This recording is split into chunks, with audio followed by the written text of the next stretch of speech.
Hello दोस्तों, स्वागत है हमारे यूट्यूब चैनल एजुकेशन विद अनी सर में। तो दोस्तों, आज हम आप सभी के लिए लेकर आए हैं जीके जीएस के मोस्ट इम्पॉर्टेंट टॉप 50 प्रश्न उत्तर, जो आप सभी के लिए परीक्षा के दृष्टिकोण से बहुत ही महत्वपूर्ण एवं उपयोगी है। दोस्तों जितने भी क्वेश्चन हैं वेरी वेरी इंपॉर्टेंट क्वेश्चन लेकर आए हैं। तो दोस्तों वीडियो के अंत तक बने रहिएगा और आइए वीडियो को शुरू करते हैं। और सबसे पहला सवाल है,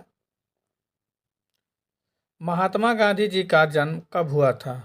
पहला सवाल है दोस्तों, महात्मा गांधी जी का जन्म कब हुआ था? वेरी वेरी इंपॉर्टेंट सवाल है दोस्तों। तो दोस्तों महात्मा गांधी जी का जन्म जो है 1869 ईस्वी में हुआ था। इसका राइट आंसर ऑप्शन बी हो जाएगा। अगला सवाल है दोस्तों, पृथ्वी पर जल की मात्रा कितने प्रतिशत है? पृथ्वी पर जल की मात्रा कितनी प्रतिशत है? 65%, 49, 71, 55%। तो दोस्तों पृथ्वी पर जल की कुल मात्रा 71% है। इसका राइट आंसर ऑप्शन सी हो जाएगा। नेक्स्ट अगला सवाल है दोस्तों, भारत की सबसे ऊंची मूर्ति कौन सी है? भारत की सबसे ऊंची मूर्ति कौन सी है? इंपॉर्टेंट सवाल है दोस्तों। तो दोस्तों भारत की सबसे ऊंची मूर्ति है स्टैचू ऑफ यूनिटी। इसका राइट आंसर ऑप्शन सी हो जाएगा। अगला नेक्स्ट सवाल है दोस्तों, फतेहपुर सीकरी किस राज्य में स्थित है? फतेहपुर सीकरी किस राज्य में स्थित है? इंपॉर्टेंट सवाल है दोस्तों। ए है बिहार, बी झारखंड, सी केरल और डी उत्तर प्रदेश। तो दोस्तों फतेहपुर सीकरी जो है उत्तर प्रदेश राज्य में स्थित है। इसका राइट आंसर आपका ऑप्शन डी हो जाएगा। अगला सवाल है दोस्तों, गौतम बुद्ध का वास्तविक नाम क्या था? गौतम बुद्ध का वास्तविक नाम क्या था? इंपॉर्टेंट सवाल है दोस्तों, परीक्षा में बार बार पूछा जाता है। ए है देवदत्त, बी नरेंद्र, सी सिद्धार्थ और डी इनमें से कोई नहीं। तो दोस्तों गौतम बुद्ध का वास्तविक नाम सिद्धार्थ था। इसका राइट आंसर ऑप्शन सी हो जाएगा आपका। अगला सवाल है दोस्तों, सबसे अंतिम मुगल सम्राट कौन था? इंपॉर्टेंट सवाल है दोस्तों, अंतिम मुगल सम्राट कौन था? तो दोस्तों इसका सही जवाब हो जाएगा बहादुर शाह द्वितीय। सबसे अंतिम मुगल सम्राट बहादुर शाह द्वितीय था। तो राइट आंसर ऑप्शन सी हो जाएगा। नेक्स्ट अगला सवाल है दोस्तों, मुगल काल की राजभाषा कौन सी थी? मुगल काल की राजभाषा कौन सी थी? ए हिंदी, बी अरबी, सी उर्दू और डी फारसी। तो दोस्तों मुगल काल की राजभाषा फारसी थी। इसका राइट आंसर ऑप्शन डी हो जाएगा। नेक्स्ट अगला सवाल है दोस्तों, राज्यसभा का सभापति कौन होता है? राज्यसभा का सभापति कौन होता है? वेरी वेरी इंपॉर्टेंट सवाल है दोस्तों, परीक्षा में बार बार पूछा गया है। तो दोस्तों राज्यसभा का सभापति उपराष्ट्रपति होता है। तो इसका राइट आंसर ऑप्शन डी हो जाएगा। राज्यसभा का सभापति उपराष्ट्रपति होता है, याद कर लेना है दोस्तों वीडियो में आगे बढ़ने से पहले आपसे इसे कहना है कि यदि आप हमारे चैनल पर पहली बार हैं, चैनल को अभी तक सब्सक्राइब नहीं किए हैं तो प्लीज़ चैनल को सब्सक्राइब अवश्य कर लेंगे। और दोस्तों वीडियो पसंद आए तो लाइक एंड शेयर करना नहीं भूलिएगा। तथा दोस्तों जितने भी क्वेश्चन का आंसर आप सभी को पहले से पता है तो उसका आंसर आप लोग कमेंट बॉक्स में ज़रूर बताइएगा। तो बढ़ते हैं आगे। अगला नेक्स्ट सवाल है दोस्तों, खालसा पंथ की स्थापना किसने की थी? खालसा पंथ की स्थापना किसने की थी? ए कपूर सिंह, बी महासिंह, सी रणजीत सिंह और डी है गुरु गोविंद सिंह। तो दोस्तों खालसा पंथ की स्थापना गुरु गोविंद सिंह ने किया था। राइट आंसर आपका ऑप्शन डी हो जाएगा। अगला नेक्स्ट सवाल है दोस्तों, वाराणसी शहर किस नदी के किनारे बसा हुआ है? वाराणसी शहर किस नदी के किनारे बसा हुआ है? ए है यमुना नदी, बी गंगा नदी, सी है गोमती नदी और डी है साबरमती नदी। तो दोस्तों वाराणसी शहर जो है गंगा नदी के किनारे बसा है। इसका राइट आंसर ऑप्शन बी हो जाएगा सही। अगला सवाल है दोस्तों, सम्राट अशोक किसके उत्तराधिकारी थे? सम्राट अशोक किसके उत्तराधिकारी थे? तो दोस्तों सम्राट अशोक जो है बिंदुसार के उत्तराधिकारी थे। इसका राइट आंसर आपका ऑप्शन सी हो जाएगा। सम्राट अशोक बिंदुसार के उत्तराधिकारी थे। नेक्स्ट अगला सवाल है दोस्तों, महात्मा गांधी जी को अधनंगा फकीर किसने कहा? महात्मा गांधी जी को अधनंगा फकीर किसने कहा? ए है जिन्ना, बी चर्चिल, सी माउंटबेटन और डी हिटलर। तो दोस्तों महात्मा गांधी जी को अधनंगा फकीर चर्चिल ने कहा था। तो दोस्तों इसका राइट आंसर ऑप्शन बी हो जाएगा सही। महात्मा गांधी जी को अधनंगा फकीर विंस्टन चर्चिल ने कहा था। नेक्स्ट अगला सवाल है दोस्तों, निम्नलिखित में से कौन संत महाराष्ट्र से थे? निम्न में से कौन संत महाराष्ट्र से थे? ए मैत्रेयी, बी तुकाराम, सी त्यागराज और डी है व्यास। तो दोस्तों इसका सही जवाब हो जाएगा तुकाराम। तुकाराम जो है महाराष्ट्र से थे, तो राइट आंसर आपका ऑप्शन बी हो जाएगा सही। आइए अगला सवाल है दोस्तों, किसने कहा था दिल्ली अभी दूर है? किसने कहा था दिल्ली अभी दूर है? इंपॉर्टेंट सवाल है दोस्तों। फिरोज शाह तुगलक ने, निजामुद्दीन औलिया ने, अमीर खुसरो ने, प्रयागराज ने। तो दोस्तों इसका सही जवाब हो जाएगा निजामुद्दीन औलिया। निजामुद्दीन औलिया ने कहा था कि दिल्ली अभी दूर है, तो इसका राइट आंसर ऑप्शन बी हो जाएगा सही। अगला सवाल है दोस्तों, ईसा मसीह का जन्म कहाँ हुआ था? ईसा मसीह का जन्म कहाँ हुआ था? ए बेरूत, बी एब्रे, सी बेथलहम और डी है बेबीलोन। तो दोस्तों ईसा मसीह का जन्म जो है बेथलहम में हुआ था। इसका राइट आंसर आपका ऑप्शन सी हो जाएगा। अगला सवाल है दोस्तों, शास्त्रीय संगीत कहाँ से लिया गया है? शास्त्रीय संगीत जो है कहाँ से लिया गया है? वेरी वेरी इंपॉर्टेंट सवाल है दोस्तों, परीक्षा में पूछा जाता है, याद कर लेना है। शास्त्रीय संगीत कहाँ से लिया गया है? ए यजुर्वेद, बी सामवेद, सी अथर्ववेद और डी है ऋग्वेद। तो दोस्तों शास्त्रीय संगीत जो है सामवेद से लिया गया है। इसका राइट आंसर ऑप्शन बी हो जाएगा सही। आइए अगला सवाल है दोस्तों, मुखौटा नृत्य का संबंध किस किस नृत्य शैली से है? मुखौटा नृत्य का संबंध जो है किस नृत्य शैली से है? ए है मणिपुरी, बी कुचिपुड़ी, सी कथकली और डी है ओडिसी। तो दोस्तों मुखौटा नृत्य का संबंध जो है कथकली से है। इसका राइट आंसर ऑप्शन सी हो जाएगा सही। मुखौटा नृत्य का संबंध कथकली नृत्य शैली से है। नेक्स्ट अगला सवाल है दोस्तों, जियो और जीने दो किसने कहा था? जियो और जीने दो ये किसने कहा था? इंपॉर्टेंट सवाल है दोस्तों। ए है महावीर स्वामी, बी महात्मा गांधी, सी गौतम बुद्ध और डी है विनोबा भावे। तो दोस्तों जियो और जीने दो जो है महावीर स्वामी ने कहा था, तो इसका राइट आंसर आपका ऑप्शन ए हो जाएगा। जियो और जीने दो का नारा महावीर स्वामी ने दिया था। नेक्स्ट अगला सवाल है दोस्तों, राज्यसभा के सदस्य के लिए न्यूनतम आयु कितनी है? राज्यसभा के सदस्य के लिए न्यूनतम आयु कितनी है? इंपॉर्टेंट सवाल है दोस्तों। ए है 25 वर्ष, बी 30 वर्ष, सी 21 वर्ष और डी है 35 वर्ष। तो दोस्तों राज्यसभा के सदस्य के लिए न्यूनतम आयु जो है 30 वर्ष है। तो इसका राइट आंसर ऑप्शन बी हो जाएगा सही। अगला सवाल है दोस्तों, चंद्रगुप्त विक्रमादित्य का उत्तराधिकारी कौन बना था?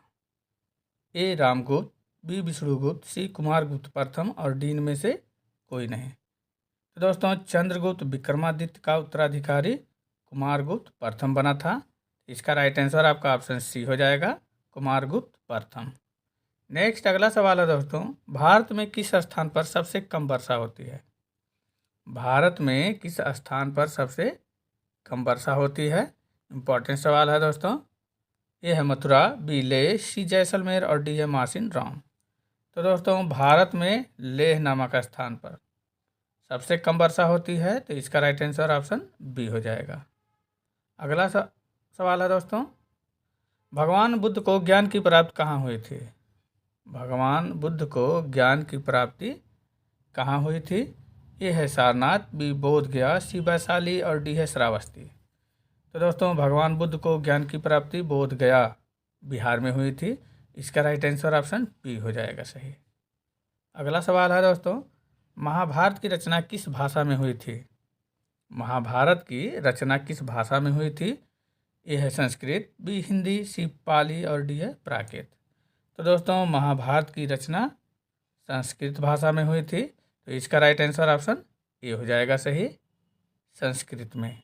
नेक्स्ट अगला सवाल है दोस्तों, गुप्त समाज की स्थापना किसने की थी? गुप्त समाज की स्थापना किसने की थी? ए है समुद्रगुप्त, बी श्रीगुप्त, सी चंद्रगुप्त और डी ब्रह्मागुप्त। तो दोस्तों गुप्त समाज की स्थापना श्रीगुप्त ने किया था। इसका राइट आंसर ऑप्शन बी हो जाएगा, गुप्त समाज की स्थापना श्रीगुप्त ने किया था। नेक्स्ट अगला सवाल है दोस्तों, अंगूर की खेती को क्या कहा जाता है? अंगूर की खेती को क्या कहा जाता है? इंपॉर्टेंट सवाल है दोस्तों। तो दोस्तों अंगूर की खेती को विटीकल्चर कहा जाता है। इसका राइट आंसर ऑप्शन ए हो जाएगा, विटीकल्चर कहा जाता है। नेक्स्ट अगला सवाल है दोस्तों, वेनेजुएला के घास के मैदान को क्या कहा जाता है? वेनेजुएला के घास के मैदान को क्या कहा जाता है? ऑप्शन है ए प्रेरी, बी सवाना, सी लानोज और डी है पंपास। तो दोस्तों वेनेजुएला के घास के मैदान को लानोज कहा जाता है। इसका राइट आंसर ऑप्शन सी हो जाएगा, लानोज कहा जाता है। नेक्स्ट अगला सवाल है दोस्तों, फूलों की घाटी किस राज्य में स्थित है? फूलों की घाटी किस राज्य में स्थित है? तो दोस्तों फूलों की घाटी उत्तराखंड राज्य में स्थित है। तो इसका राइट आंसर ऑप्शन ए हो जाएगा सही, उत्तराखंड में। नेक्स्ट अगला सवाल है दोस्तों, नोबेल पुरस्कार प्राप्त करने वाले प्रथम भारतीय कौन थे? नोबेल पुरस्कार प्राप्त करने वाले प्रथम भारतीय कौन थे? ए है Mother Teresa, B CV. Raman, C है रविंद्रनाथ टैगोर और डी है अमर्त्य सेन। तो दोस्तों नोबेल पुरस्कार प्राप्त करने वाले पहले भारतीय रविंद्रनाथ टैगोर थे। इम्पोर्टेंट सवाल है दोस्तों, रट लेना है। नोबेल पुरस्कार प्राप्त करने वाले प्रथम भारतीय रविंद्रनाथ टैगोर थे। तो राइट ऑप्शन सी हो जाएगा सही। अगला सवाल है दोस्तों, भारत का प्रथम नागरिक किसे कहा जाता है? भारत का प्रथम नागरिक किसे कहा जाता है? ऑप्शन है ए राष्ट्रपति, बी प्रधानमंत्री, सी है मुख्यमंत्री और डी है उपराष्ट्रपति। तो दोस्तों भारत का प्रथम नागरिक जो है राष्ट्रपति को कहा जाता है। इसका राइट आंसर ऑप्शन ए हो जाएगा सही, राष्ट्रपति को प्रथम नागरिक कहा जाता है। अगला सवाल है दोस्तों, हवा में किस गैस की मात्रा सर्वाधिक होती है? हवा में किस गैस की मात्रा सर्वाधिक होती है? ए है carbon, B helium, C nitrogen और डी है ऑक्सीजन। तो दोस्तों हवा में नाइट्रोजन गैस की मात्रा सर्वाधिक होती है। यह लगभग 78% जो है पाया जाता है। तो राइट आंसर ऑप्शन सी हो जाएगा सही, हवा में नाइट्रोजन गैस की मात्रा सर्वाधिक होती है। नेक्स्ट अगला सवाल है दोस्तों, स्वामी विवेकानंद जी का मूल नाम क्या था? स्वामी विवेकानंद जी का मूल नाम क्या था? ए बटुकेश्वर दत्त, बी नरेंद्र नाथ दत्त, सी रविंद्रनाथ दत्त और डी है कृष्ण दत्त। तो दोस्तों स्वामी विवेकानंद जी का मूल नाम नरेंद्र नाथ दत्त था। तो इसका राइट आंसर आपका ऑप्शन बी हो जाएगा। अगला सवाल है दोस्तों, कंप्यूटर का आविष्कार किसने किया था? कंप्यूटर का आविष्कार किसने किया था?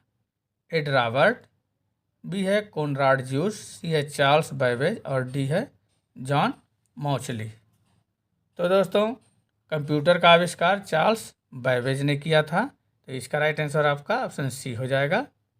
नेक्स्ट अगला सवाल है दोस्तों, पंजाब केसरी के नाम से किसे जाना जाता है? पंजाब केसरी के नाम से किसे जाना जाता है? इंपॉर्टेंट सवाल है दोस्तों। तो दोस्तों पंजाब केसरी के नाम से लाला लाजपत राय को जाना जाता है। इसका राइट आंसर ऑप्शन डी हो जाएगा सही। नेक्स्ट अगला सवाल है दोस्तों, क्षेत्रफल की दृष्टि से भारत का विश्व में कौन सा स्थान है? क्षेत्रफल की दृष्टि से भारत का विश्व में कौन सा स्थान है? ए है दूसरा, बी तीसरा, सी पाँचवा और डी है सातवां। तो दोस्तों क्षेत्रफल की दृष्टि से भारत का विश्व में 7वां स्थान है। इसका राइट आंसर ऑप्शन डी हो जाएगा। नेक्स्ट अगला सवाल है दोस्तों, निम्नलिखित में से कौन सा भारत का सर्वोत्तम सम्मान है? निम्नलिखित में से कौन सा भारत का सर्वोत्तम सम्मान है? खेल रत्न, भारत रत्न, अशोक चक्र, पद्म भूषण। तो दोस्तों इसका सही जवाब हो जाएगा भारत रत्न। भारत रत्न जो है भारत का सर्वोत्तम सम्मान है। इसका राइट आंसर ऑप्शन बी हो जाएगा, भारत रत्न। नेक्स्ट अगला सवाल है दोस्तों, भारत में सबसे ज़्यादा वन किस क्षेत्र में पाए जाते हैं? भारत में सबसे ज़्यादा वन क्षेत्र किस राज्य में पाए जाते हैं? ए है केरल, बी बिहार, सी असम और डी मध्य प्रदेश। तो दोस्तों भारत में सबसे ज़्यादा वन क्षेत्र जो है मध्य प्रदेश राज्य में पाए जाते हैं। इसका राइट आंसर ऑप्शन डी हो जाएगा सही, मध्य प्रदेश में। नेक्स्ट अगला सवाल है दोस्तों, महात्मा गांधी को सबसे पहले राष्ट्रपिता किसने कहा था? महात्मा गांधी को सबसे पहले राष्ट्रपिता किसने कहा था? तो दोस्तों महात्मा गांधी जी को सबसे पहले राष्ट्रपिता सुभाष चंद्र बोस ने कहा था। इसका राइट आंसर ऑप्शन बी हो जाएगा सही, सुभाष चंद्र बोस ने। नेक्स्ट अगला सवाल है दोस्तों, भारत की सबसे लंबी नदी कौन सी है? भारत की सबसे लंबी नदी कौन सी है? इंपॉर्टेंट सवाल है दोस्तों। तो दोस्तों भारत की सबसे लंबी नदी गंगा नदी है। इसका राइट आंसर आपका ऑप्शन ए हो जाएगा सही। नेक्स्ट अगला सवाल है दोस्तों, एक नवजात शिशु के शरीर में कितनी हड्डियां होती हैं? एक नवजात शिशु के शरीर में कितनी हड्डियां होती हैं? तो दोस्तों एक नवजात शिशु के शरीर में कुल 300 हड्डियां होती हैं। इसका राइट आंसर आपका ऑप्शन सी हो जाएगा सही। अगला सवाल है दोस्तों, नेक्स्ट है ब्रह्म समाज के संस्थापक कौन थे। ब्रह्म समाज के संस्थापक कौन थे। ए दयानंद सरस्वती, बी महात्मा गांधी, सी है राजा राम मोहन राय और डी है लोकमान्य तिलक। तो दोस्तों ब्रह्म समाज के संस्थापक राजा राम मोहन राय थे। इंपॉर्टेंट सवाल है दोस्तों, इसका राइट आंसर ऑप्शन सी हो जाएगा।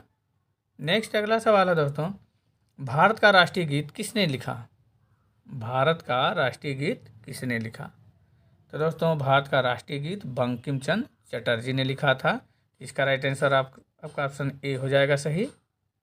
नेक्स्ट अगला सवाल है दोस्तों, नई दिल्ली भारत की राजधानी कब बनी। नई दिल्ली भारत की राजधानी कब बनी थी। इंपॉर्टेंट सवाल है दोस्तों। तो दोस्तों नई दिल्ली भारत की राजधानी सन 1911 में बनी थी। इसका राइट आंसर ऑप्शन बी हो जाएगा सही। नेक्स्ट अगला सवाल है दोस्तों, जनसंख्या की दृष्टि से भारत का सबसे बड़ा राज्य कौन सा है। जनसंख्या की दृष्टि से भारत का सबसे बड़ा राज्य कौन सा है। ए बिहार, बी उत्तर प्रदेश, सी राजस्थान और डी है मध्य प्रदेश। तो दोस्तों जनसंख्या की दृष्टि से भारत का सबसे बड़ा राज्य उत्तर प्रदेश राज्य है। इसका राइट आंसर आपका ऑप्शन बी हो जाएगा सही। अगला सवाल है दोस्तों, जनसंख्या की दृष्टि से भारत का सबसे छोटा राज्य कौन सा है।